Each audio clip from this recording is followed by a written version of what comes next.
Greetings, mighty Africans. This is Makonnen Tendaji, the Political Education Director for the African Black Coalition. Welcome to another edition of PE with AVC. Let's go ahead and get straight to it. The topic for this month is educating our own, examining the historical tradition of African-centered education and independent Black schools. Now, by no means is this an exhaustive or an everything you need to know analysis, right, of the concept of African-centered education.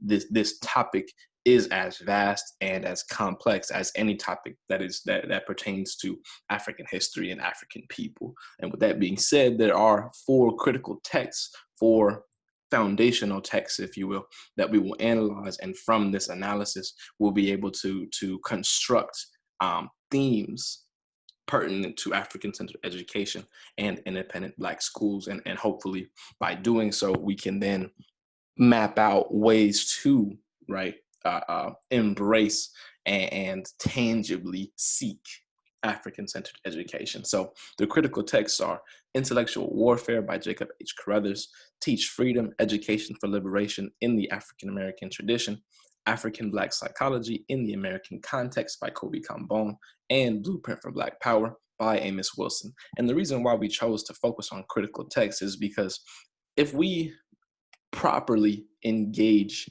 in critical study historically, we will find everything that we need in order to organize our people and to really move in a clear understanding and an awareness of what our objectives should be and how we should go about attaining those objectives. So we you know, in the spirit of Sankofa, we look back to look forward. So there's no need for us to, you know, sit and try to brainstorm a brand new way of thinking or a brand new way of acting. If we simply turn around and read and study the workings and the teachings and the contributions of those who came before us, we will be equipped with everything that we need. So we'll start off with a quote from Edward Wilmot Blyden, one of the pioneers of Black nationalist thought and Black nationalism. He says that all educated Negroes suffer from a kind of slavery in many ways far more subversive of the real welfare of the race than the ancient physical fetters. The slavery of the mind is far more destructive than that of the body. And this idea we will see it's carried over throughout the early constructions of and articulations of what African-centered education means, particularly in a American or a United States context, right? So we'll start off with a brief video from one of our master teachers, John Henry Clark, and listen closely. It's a brief clip, and in this clip, he really brilliantly articulates the function of education and how we as African people should approach education. For a people to be truly independent, they must have an independent educational system. If they are dependent on another people's educational system, they are dependent on another people's information. No other people feeds into another people that kind of information that gives that people the ability to dominate them. Therefore, I have often said, education has but one honorable purpose, one alone. Everything else is a waste of time. The role of education is to train the student. So again, a very brief but a very powerful clip from our master teacher. And as I said earlier, right, the answers that we seek are not these highly complicated and obscured answers. They are very clearly articulated and presented to us thanks to the brilliance of our ancestors and our predecessors. Now it's our obligation and our duty to go about seeking those answers and then actively working to implement them in a tangible way in order to better the conditions of the African masses, right? So let's go ahead and get into our first critical text, Intellectual Warfare by Jacob H. Carruthers. So on the topic, the specific topic of Africa and Western education, Jacob H. Carruthers writes, one problem is, of course, that most students are taught little to nothing about Africa. The remedy would be to teach about Africa more often and in more places throughout the curricula. But if we merely increase the quantity of what is generally taught, we probably will make the situation worse. What he's saying here is very, very important. And we need to be sure that we are grasping it, because what you may end up seeing in public education discourse and mainstream discourse is that, in order to level the playing field, so to speak, or to promote a more multicultural or equitable education, we need to just institute more African education classes, or more programming geared in that direction, right? And while the effort may be valiant and well-intentioned, if the educational structure, if that educational institution, if that educational system is not conducive to the teaching and the exchange of Africa and African history, then no amount of courses or subject material will truly transform the educational landscape, right? And then Jacob H. Carruthers also goes on to write, just as European history often focuses on successive power centers, that is Greece, Rome, the Holy Roman Empire, Spain, France, Britain, and so on, so African history can be unfolded by treating Egypt, Kush, Aksum, Ghana, Angola, Monomotapa, and so on. In other words, if Africa is taught from a historical perspective rather than an anthropological perspective, equality begins to emerge. And he's speaking on equality in terms of the teaching, right, of history, the representation of history. He goes on, how many elementary, high school, or college students have the opportunity to read Egyptian literature or to compare the Egyptian concept of good speech, what they called meduneter, with the Greek concept of logos? And we can think back to our, if we were raised and indoctrinated in U.S. public schooling, we can almost remember off the top of our heads, even to this day, right? Ethos, logos, pathos, right? We learned that in English class in middle school or high school. Those are Greek concepts, right?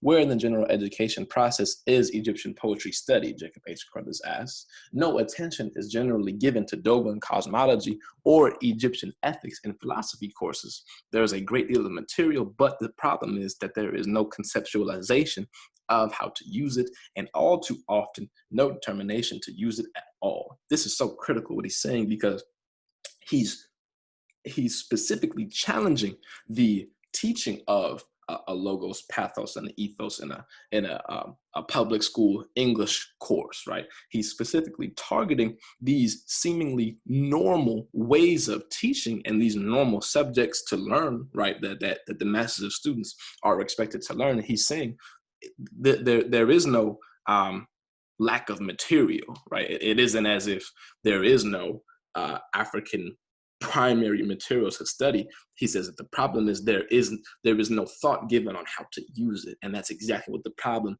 is with Western education. He goes on to say, if we use the same historical framework to study African exploration of and forced migration to the Western Hemisphere, then the focus will shift from what happened to Africans to what Africans did when they found themselves enslaved. This shift in perspective and focus is so critical, because it is what emboldens African people to look back, to look forward in an empowering sense, and in a sense of, I'm studying what I'm studying in order to advance the causes and conditions of my people today. So rather than studying and go, wow, look at all the terrible atrocities that have happened to us, and shifting that focus to, no, look at what Africans did. Look at what my people did. Look at what my ancestors did in spite of, right, all of these inhumane and horrendous conditions, and what they did out of response to those conditions, right? And it certainly wasn't just sort of passively accepting them, but actively working to oppose them, to challenge them, to change them. Shifting that focus is so critical in the study of Africa. Jacob H. Carruthers goes on to talk about African-centered education. This is very, very crucial. He says that the American education process, in fact, de-educates Black students, and that the beginnings of this miseducation go back to the beginnings of the exploration of the African coast by Europeans. The physical slavery, which the Portuguese started, was facilitated by the mental slavery of the African leaders who had been educated by the Europeans. This model has endured for 500 years as the most successful method by which Europeans defeat, control, exploit, and annihilate Africans. What Jacob H. Carruthers is articulating here cannot go underemphasized or overstated. Let's just break it down statement by statement. So the American education process de-educates Black students in the same way that capitalism as an economic system requires the exploitation of one particular group in order for other groups to thrive and to prosper. The same can be said, and the same has been proven when it comes to the education system here in America, right? In order for other groups of students to experience success and to achieve great things, right, and to be quote unquote properly educated, it requires the de-education, the dehumanization, the exploitation of one particular group of students. And in this case, that particular group of students is Black students, African students, right? And then he goes on to really illustrate the origins of this whole process, right? Saying that and we can see here with this third statement, this goes directly back to what Edward Wilmot Blyden said in terms of the mental slavery versus the physical slavery, right? Jacob H. Carruthers right here picks up right where our ancestor left off by saying this model has endured for 500 years, right? The physical slavery was facilitated by the mental slavery. You cannot enslave anyone without first enslaving their mind. He goes on, we are often presented a picture of prohibitions against educating the Black slave, lest he catch the idea of liberty. There are two things wrong with this alleged wisdom. First, Blacks didn't need, quote, education to want freedom. We always wanted, however illiterate. Second, European education was the best method of pacifying the African, though it never seemed to pacify or civilize the European. It is indeed surprising that many Black leaders want to improve the educational system. Certainly a system with a record like that deserves destruction so that Black people can build a new educational system that will not de-educate our masses and miseducate our leaders. With this first statement, this is crucial when he's talking about the dispelling particular notions when it comes to how we come to understand the significance and the role of education, right, in the fight against enslavement, right, our ancestors took part in, right? What he says is crucial in that it wasn't a matter of needing education to want freedom, right? Freedom is an instinctive, right, desire, and it's an inherent quality within all African people, within all people, right? And he says we always wanted, however illiterate. So we should challenge any notion of, oh, enslaved Africans needed education in order to acquire freedom, and that isn't necessarily the case, right? He goes on to talk about a very critical concept called menticide, and this is a critical psychological concept and an African psychological concept for us to understand, particularly when we study African education. He says that menticide, and this term was coined by Dr. Bobby E. Wright, W-R-I-G-H-T, Dr. Bobby E. Wright. Please look him up. The ancestor writes, menticide is the most sophisticated phase of the war strategy of the white supremacists against the Black race. If we lose that war, there will be no more problems in Black education, no more Black education, and no more Blacks. If we are to win the war against white supremacy, if we are to live, then we must take education away from our enemies. We must build true African education on a life-giving basis. Only an African-centered education offers such a base. an African-centered education can only be built on the foundations of traditional African concepts of education. And when that worldview is restored, the problem of African liberation will become clear, and thus the agenda and curricula of African education will be given the direction that seems so elusive at present. What is really being said here? Let's do our best to break it all down, right? So menticide first and foremost. Menticide, Dr.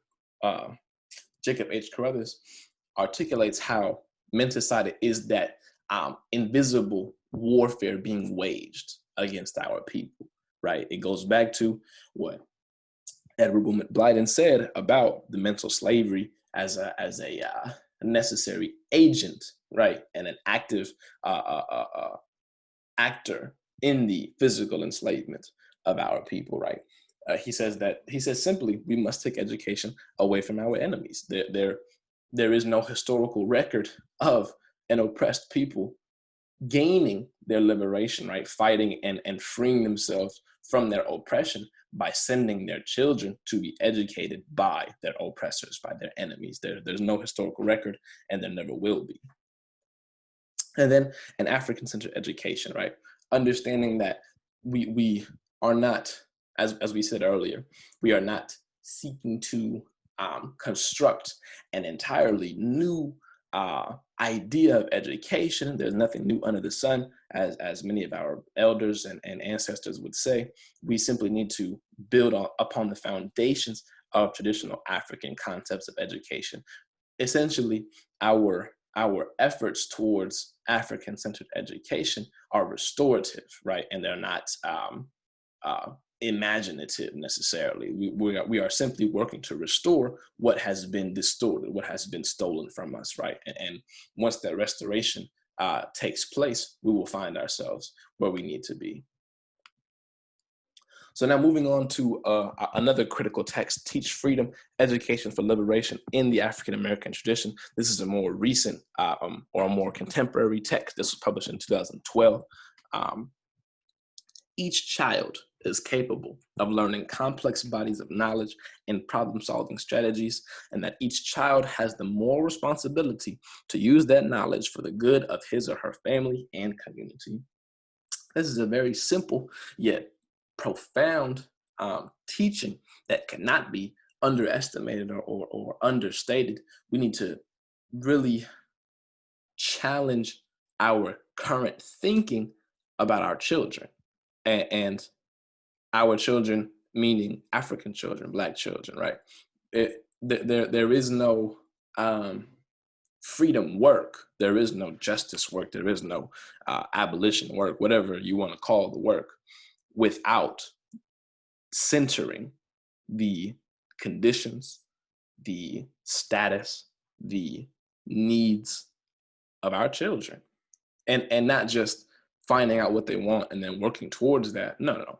Finding out what they want, learning from them, right? Understanding their experiences and the things that they see from their perspectives, right? Allowing them to teach us just as we expect them to allow us to teach them, right? There needs to be a real reciprocal exchange of education happening between adult and child, right? It's an understanding that really needs to take form rapidly if we as African people are to find ourselves in a better position.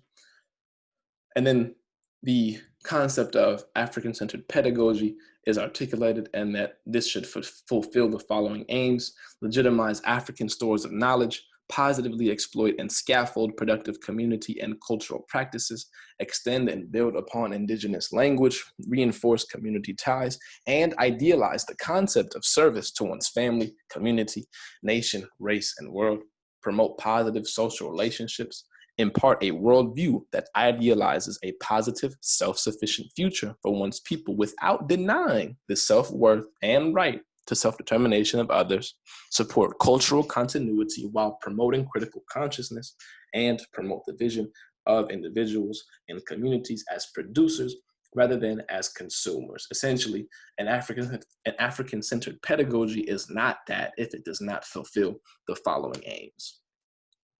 So now moving on to another critical text, African Black Psychology in the American Context by Kobe Kambon, another master teacher, ancestor of ours. He writes, it is in fact the formal acquisition process of so-called knowledge, i.e. the American educational process, which facilitates the psychological oppression of African people.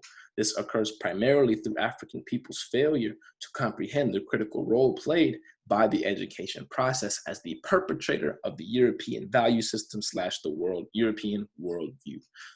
The American educational process, in essence, projects European culture as the center of the universe. It imposes on African people a European view of the world, a Eurocentric conception of our reality. And what our elder here is speaking on is so critical, and it's critical because he gives us the proper language in order to identify the problems. And he says that the educational process facilitates the psychological oppression of African people. So when we think about how education oppresses our people, we shouldn't be looking for the physical manifestations, but more so the psychological, how our minds are affected and how our minds are bound a certain way within this particular process, right?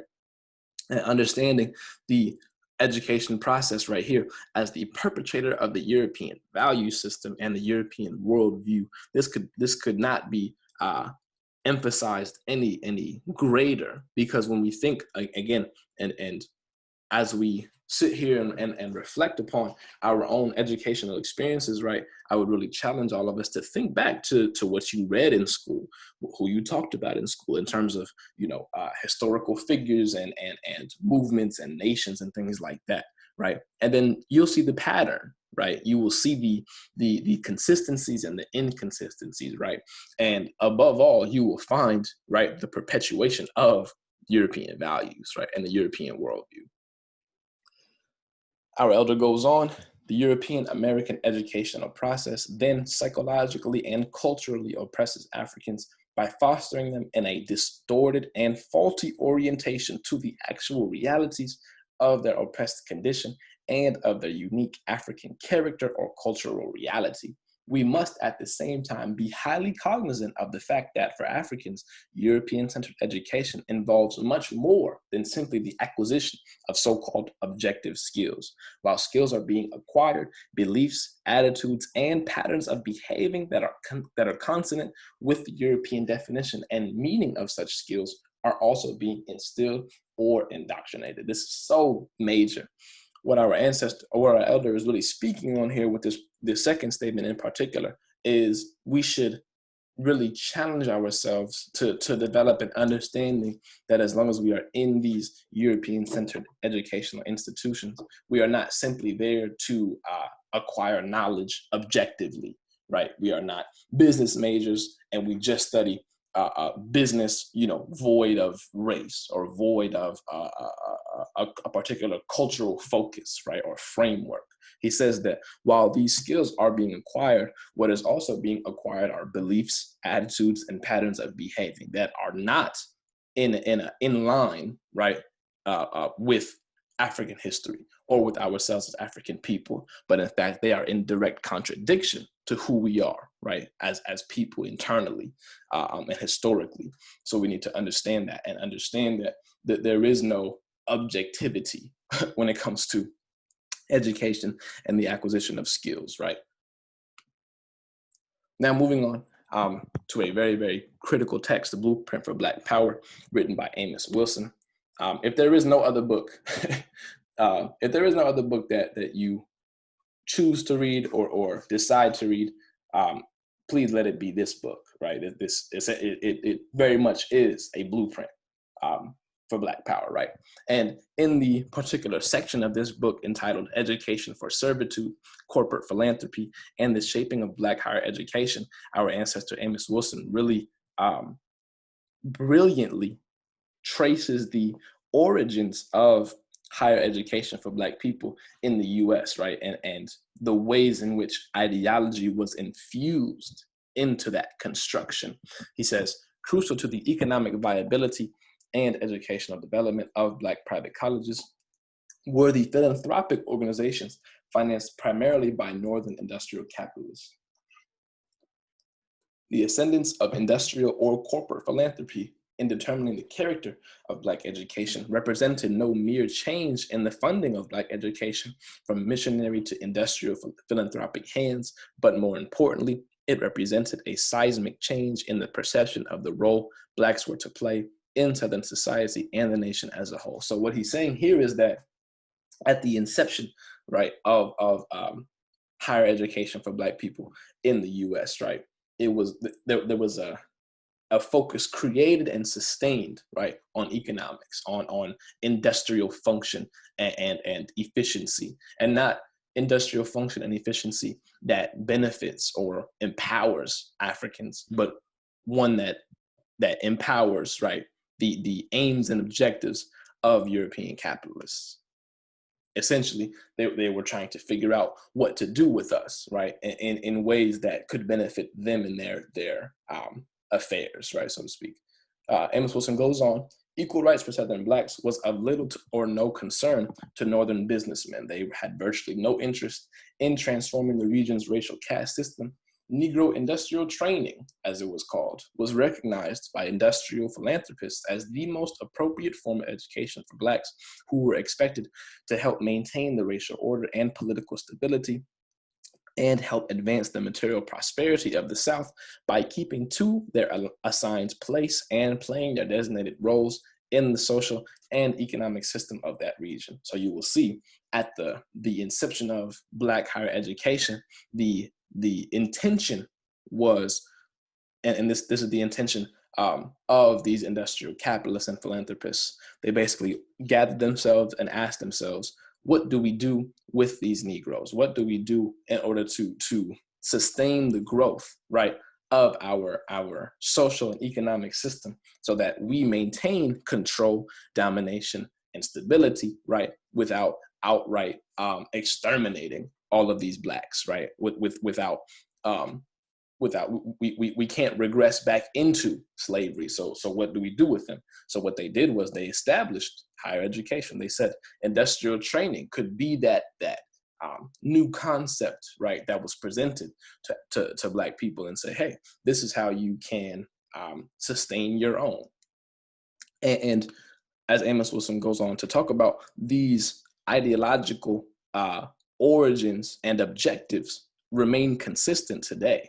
He says, at its highest levels, Black education was to be an education for service, education designed to supplementarily improve and support Southern and American industrial efficiency. Black intellectuals were still expected to uncomplainingly accept the South's and America's racial hierarchy. The industrial foundations are still a powerful force in Black higher education, as Black colleges must still beseech them for gifts to aid them in their day-to-day struggles to survive. As a result, Black colleges must retain conservative curricula, restrict themselves to preparing their students to serve white corporate interests, to work for white-owned and controlled companies and institutions, and to assist white supremacy in its domination and exploitation of African peoples. And having covered all of this and having analyzed all of this, a simple question that could be raised is, why are they doing this, right? Or why can't we rely on the current educational system to make itself conducive to change, right? What must we do about our current predicament? And to these questions, Amos Wilson answers them by saying, it is obviously not the intention of white industrial philanthropy and the white powers that be in education that Black higher education play a major role in liberating African peoples and nations from white political economic domination and in empowering those same peoples and nations to challenge the industrial, military, technological hegemony of white peoples and nations. It all boils down to that simple quote, simple and powerful quote from our dear elder and warrior, Assata Shakur, who says, nobody in the world will give you the education that you need to overthrow them.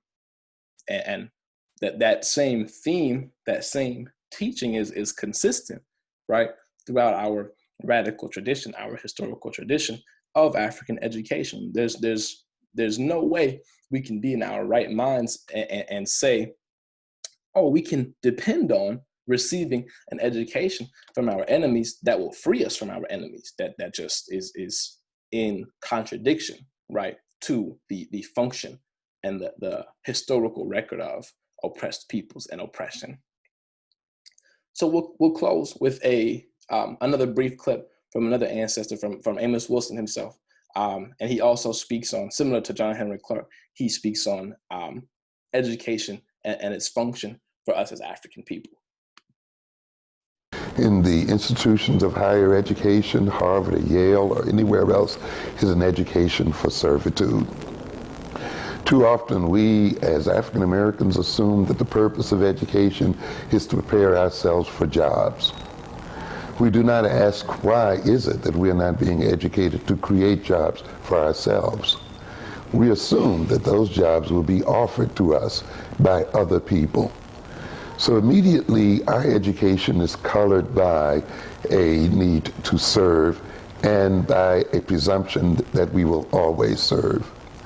Any education that operates on the presumption of servitude is an education that cannot function in the interest of our people. To appropriately talk about education, then, we must ask the question, education for what? We must recognize that the primary function of education is to advance the interest of a people. That education is not primarily for jobs. Education is for survival. For if we are educated for jobs, if we are educated to be computer engineers or accountants and so forth, and yet we cannot secure our survival as a people, then that education would have been for naught. So there you have it. And as we stated at the beginning, there is no need for us to sit and radically reimagine an entirely new way of thinking or behaving or organizing. The blueprints have been brilliantly and thoroughly laid for us by the contributions of our ancestors and our master teachers. It is simply our duty, right, to reap what has been sown by past generations, and then to sow what shall be reaped by future generations. And hopefully, from this particular political education lesson, you all as African people, us all as African people, have been empowered a particular way to go about critically studying our history, not just to bolster our self-esteem or make us feel good about who we are as African people. That is a critical part of it. That isn't the whole of it, though. Another critical part is, okay, from critically studying our history, how can we advance our people today? How can we uplift our people in the causes and the interests of our people today, right? So with that being said, I am the Political Education Director for the African Black Coalition, Makonnen Tendaji. It is always an honor and a privilege to serve and to teach African people. This has been another edition of PE with ABC. Peace, Black Power, ready for the revolution.